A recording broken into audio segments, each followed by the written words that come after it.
कागज। सोचिए जरा, हम इसे हर दिन हर काम में इस्तेमाल करते हैं, लिखने से लेकर पढ़ने तक।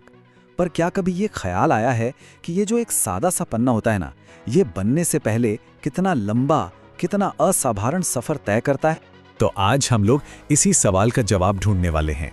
हम जानेंगे कि एक फैक्ट्री के अंदर आखिर कागज बनता कैसे है, बिल्कुल स्क्रैच से, एकदम शुरुआत से लेकर हमारे हाथों तक पहुंचने तक। तो चलिए शुरू करते हैं ये दिलचस्प सफर। तो देखिए, किसी भी कहानी की तरह कागज की कहानी भी उसकी शुरुआत से ही शुरू होगी, मतलब उसके रॉ मटेरियल से। तो सवाल ये है कि आखिर कागज बनाने के लिए चाहिए क्या क्या होता है? अच्छा, तो कागज बनाने के लिए ना मेनली 3 चीजें यूज होती हैं। एक तो हो गई लकड़ी, फिर पुराना रद्दी कागज, और हाँ, बांस या घास तक का इस्तेमाल होता है। लेकिन जो कागज हम सबसे ज्यादा इस्तेमाल करते हैं वो फैक्ट्रियों में बनता है सॉफ्टवुड और हार्डवुड पेड़ों से। ऐसा इसलिए क्योंकि इन पेड़ों में होता है मजबूत फाइबर बहुत ज्यादा, और यही फाइबर तो कागज की असली जान है।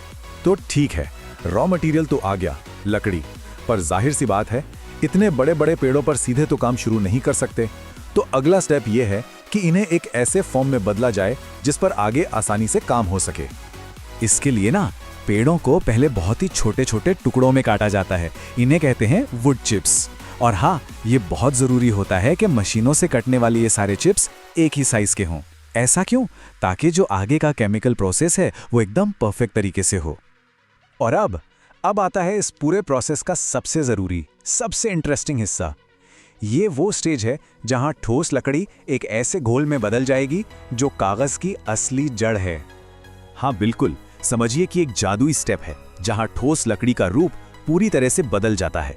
ये कागज बनने के सफर का सबसे इंपॉर्टेंट मोड़ है, और इस प्रोसेस को कहते हैं पल्पिंग। तो ये लुगदी, या जिसे इंग्लिश में पल्प कहते हैं, ये आखिर है क्या चीज? देखिए, ये कुछ नहीं, बस लकड़ी का वो फाइबर है जिसे पानी के साथ मिलाकर एक गाढ़ा सा घोल, एक पेस्ट जैसा तैयार किया जाता है। और बस यही घोल है जो आगे जाकर कागज की शक्ल लेगा।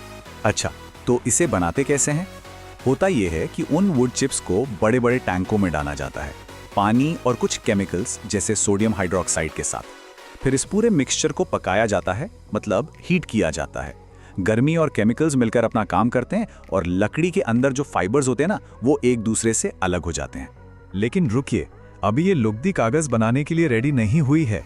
ये अभी भी एकदम साफ नहीं है, इसमें अभी भी इम्प्योरिटीज हैं।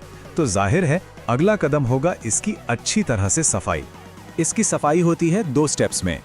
पहले तो लुगदी को खूब अच्छे से धोया जाता है ताकि उसमें से सारी गंदगी, बचे खुचे केमिकल्स और लकड़ी के टुकड़े वगैरह सब निकल जाएं। और इसके बाद होती है ब्लीचिंग। ब्लीचिंग से ही लुगदी को वो चमकदार सफेदी मिलती है जिसे देखकर हम कागज को पहचानते हैं। तो अब हमारी साफ सफेद लुगदी एकदम तैयार है। चलिए अब देखते हैं कि ये गीला सा घोल एक पतली ठोस कागज की शीट में कैसे बदलता है। इस कमाल के ट्रांसफॉर्मेशन के लिए एक बहुत ही बड़ी और कॉम्प्लेक्स मशीन का इस्तेमाल होता है। इसका नाम है पेपर मशीन, और सच कहूं तो ये मशीन ही इस पूरे प्रोसेस का दिल है। ये मशीन कई स्टेप्स में काम करती है। सबसे पहले ये लुगदी को एक पतली और बिल्कुल बराबर परत में फैला देती है। फिर इसमें से ज्यादातर पानी धीरे धीरे बाहर निकाल दिया जाता है, और आखिर में बड़े बड़े रोलर्स आते हैं और इस गीली परत को दबाकर एक प्रॉपर कागज की शीट बना देते हैं। तो शीट तो बन गई, लेकिन ये अभी भी काफी गीली है। तो इस्तेमाल करने लायक बनाने के लिए इसे पूरी तरह सुखाना पड़ेगा। इसके लिए गर्म रोलर्स और भाप यानी स्टीम का इस्तेमाल होता है, जो बची हुई सारी की सारी नमी सोख लेते हैं। तो कागज की शीट लगभग तैयार है। अब हम आ पहुंचे हैं बिल्कुल आखिरी पड़ाव पर। इसे कहते हैं फिनिशिंग। यहाँ कागज को फाइनल टच दिया जाएगा और बाजार के लिए तैयार किया जाएगा। और हाँ, यही वो प्रोसेस है जो कागज की क्वालिटी डिसाइड करता है। इस प्रोसेस में क्या होता है? सबसे पहले कागज की सतह को एकदम स्मूथ बनाया जाता है, बिल्कुल चिकना।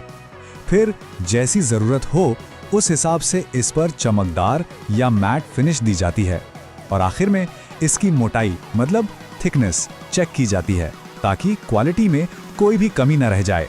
तो अब हमारे पास कागज के बहुत बड़े बड़े रोल्स तैयार हैं। लेकिन सोचिए, हम तक तो ये A4 साइज की छोटी छोटी शीट्स या नोटबुक की शक्ल में पहुंचता है ना? तो ये कैसे होता है? चलिए देखते हैं। सिंपल है, इन बड़े बड़े रोल्स को मशीनें अलग अलग स्टैंडर्ड साइज में काट देती हैं। फिर इन कटी हुई शीट्स के बंडल बनाए जाते हैं और उन्हें बस अच्छी तरह से पैक करके मार्केट में भेज दिया जाता है और वहीं से ये हम तक पहुंचते हैं। तो ये थी एक मामूली से दिखने वाले कागज के टुकड़े की एक असाधारण कहानी। जंगल के एक पेड़ से शुरू होकर हमारे डेस्क तक का एक कितना लंबा और कितना दिलचस्प सफर है ना। तो जैसा कि हम सब ने इस पूरे प्रोसेस में देखा, एक मामूली से दिखने वाले कागज के पीछे सच में बहुत बड़ी बड़ी मशीनें, ढेर सारी मेहनत और कमाल की टेक्नोलॉजी छिपी होती है। तो अगली बार जब किसी के हाथ में कोई कागज आए तो शायद एक पल के लिए उसके इस लंबे और मुश्किल सफर का ख्याल भी आए। अब कागज की एक शीट को देखते हुए क्या उसकी ये कहानी याद रहेगी?